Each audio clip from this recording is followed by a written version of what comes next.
क्यों माता काली ने भगवान शिव के ऊपर अपना ही पैर रख दिया? जानबूझ के रख दिया या फिर गलती से रख दिया? तो आइए इसकी असली कहानी बताता हूँ। प्राचीन काल में राक्षस रक्तबीज नाम का एक राक्षस था। उसको एक विशेष वरदान प्राप्त था। जब उसकी रक्त की बूंद गिरती तो उसके जैसा ही एक नया रक्तबीज जन्म ले लेता था। जब नए रक्तबीज का रक्त गिरता तो उसके भी और नए रक्तबीज जन्म ले लेते थे। ऐसे करके करके हजारों नहीं बल्कि सैकड़ों रक्तबीज हो चुके थे। अब उस राक्षस ने पृथ्वी पर इंसानों को ही नहीं बल्कि देवताओं को भी त्रस्त करके रखा था। अब उसे मारना बहुत ही कठिन हो गया था। तभी माँ दुर्गा ने अपने भयंकर क्रोध से एक शक्ति यानी कि माँ काली का जन्म लिया। जैसे ही माँ काली ने युद्ध शुरू किया तो वही हुआ जिसका सभी देवताओं को डर था और सैकड़ों नए रक्त बीज उत्पन्न हो गए। ये देखकर माँ काली का जो क्रोध था उससे 100 गुना ज्यादा बढ़ गया। अब माँ ने जैसे ही उस राक्षस पर त्रिशूल चलाया तो उसका सिर धड़ से अलग हो गया। तुरंत माँ ने अपनी जीभ को बहुत लंबा किया और रक्त बीज के रक्त को गिरने से पहले ही पी लिया। फिर ऐसे ही सभी रक्त बीज का वध करके उनका रक्त पी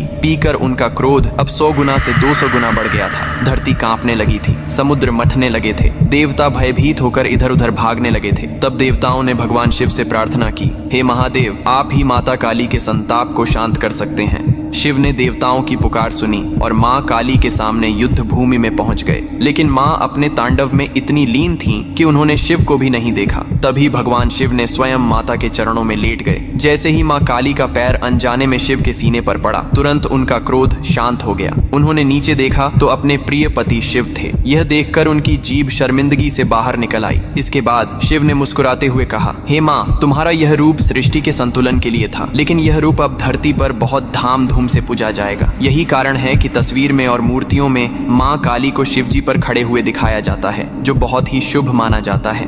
आप अपने घर में माता काली या भगवान शिव की पूजा करने के लिए ये मंदिर खरीद सकते हो, जो कि बहुत सुंदर और अच्छा लगता है।